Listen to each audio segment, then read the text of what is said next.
Hello everyone. Welcome to my channel. Thank you so very much. I wanted to do a video. It's kind of impromptu, but I've been thinking about it for a very long time.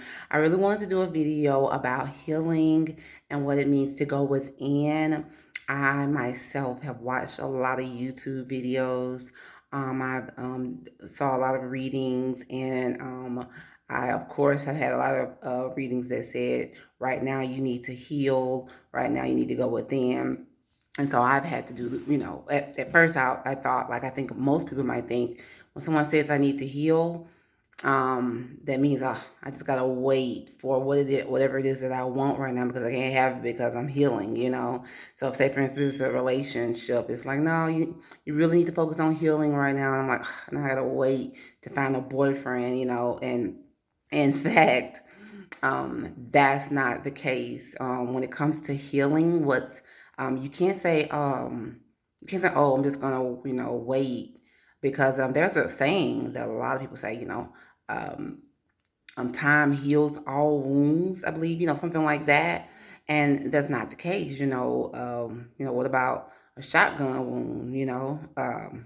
What about, yeah, like, what about a shotgun wound? So when it comes to that type of wound, first you have to actually treat it. And I think that's the part that we miss in our lives. If you or someone who has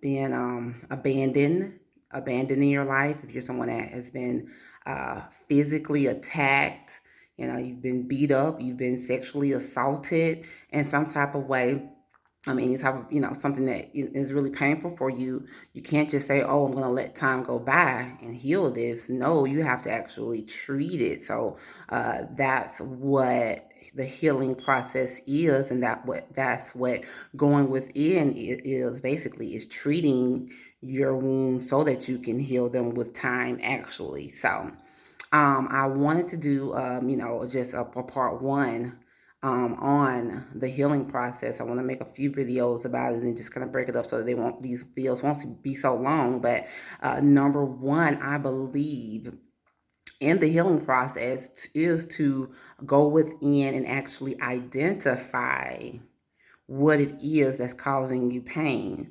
I believe that so many of us are walking around here with years and years and years, decades and decades of unresolved issues. And I think that is the most important thing, the number one thing, is to go back, first, and see what's the first thing that you can think of that, caused you pain, and that you never dealt with. And I think for a lot of us, or I can just use myself for example, before I can even remember, my daddy, left, and my mom and my dad never married. I believe that he left our home sometime between when I was 3 years old and 5 years old. He was never really in the home that I can remember, and so I had to deal with the daddy issues. Of feeling abandonment and things, and not feeling loved. That I never really addressed it. I never really saw it as being a big issue, like a real big issue, because I would kind of make a joke out of it. I got daddy issues. It makes me run around here and have sex with all these different guys, and have a lot of sex, or it has me, feeling, that's pretty much what I really thought it was. You get abandoned by your daddy, you sleep around a lot, but really and truly, it's a much deeper issue. Why is it that you're feeling this way? What is it, what really happens when someone that supposedly supposed to love you and care for you and protect you, and then you go through life seeing so many other people have these relationships, in school with their fathers who are loving and supposedly, protecting and everything, and you're like, and basically what it does to you unconsciously is, you kind of tell yourself, hey, I was not good enough for my father to love me. So how can anyone love me? That's kind of what, goes on in your head. At least that's what's going on in my head. And so, so throughout life, especially throughout my school years, especially my 20s, especially my early 20s, I'm looking for love in all the wrong places. And that's caused, that pain is just lingering. And not only that, I ate myself to like death, where I just ate and ate and ate. I mean, I was over 300 pounds in my mid 20s. I had to have gastric bypass surgery when I was around 27 years old. I mean, I ate and ate and ate anything to really make me feel, to numb the pain, to not think about it. I didn't even know what was going on. I didn't even know what my problem was, and all along, that's probably the first thing, that was eating at me was my dad not being there, and I really, really didn't have much of a clue about that. So yeah, like I said, go within and figure out and identify and write down, what is it in your life that has caused you pain. Try to start at the beginning. My dad, abandoned me. He took his love away. He didn't love me anymore. So you're lacking love in yourself.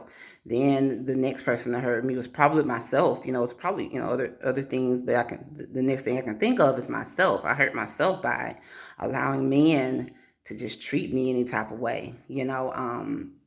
I allowed, you know, I really didn't have respect for myself. I mean, for years I hurt myself, and so that's another thing I need to write down, how I really went and, hurt myself and did myself wrong, and then, it just balls up into, different types of issues with family members and friends. I can write down issues I have with my sisters and with my mom, and things that have hurt me in the past, and ways that, I've hurt other people. Um, and so, that's the first thing you have to do is identify where that comes from. What is it that you're calling yourself burying inside? What is it that, you're not looking at? Where does some of this pain come from?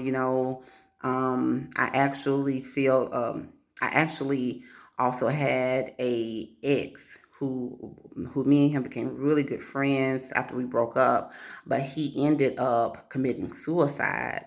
And even when I say it, it kind of takes my breath away.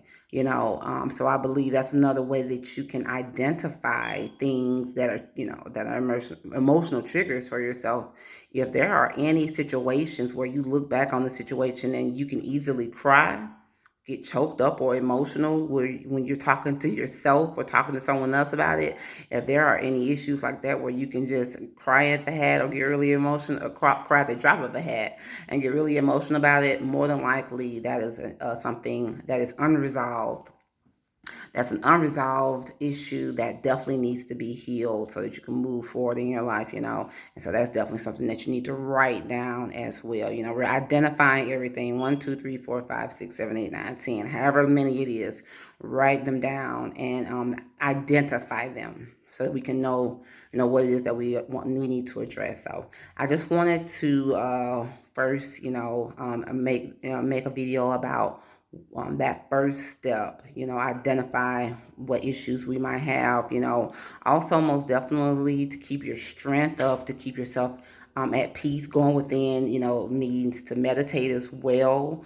That's going to just center you and allow you to get clear so you're able to hear your ancestors, your spirit guides, and, the creator, the divine. So that also is just also a great thing to get some type of spiritual meditative practice in order, where you're able to meditate every day or on a consistent basis, so that it can keep you at peace. All right, and it'll help you actually be able to deal with the healing process. Okay, so let's get healed. We can go ahead and get healed together. I need to get healed too. Okay, I'm still working it out. I think everybody, a lot of people walking around here needs to be healed right now, and we should be all doing it together. But You know, lots of love to you. Thank you so very much for checking out this video. Please like, share, and subscribe, and please do come back for part two. So, you know, this will be part one. Part two, I'm gonna get that out, you know, when I can. But just wanted to let you know the first thing that you need to do. All right, and sending you lots of love, lots of peace, lots of light. Okay, can you see the light? All right, lots of light. All right, thank you very much. All right, have a good day. Bye bye.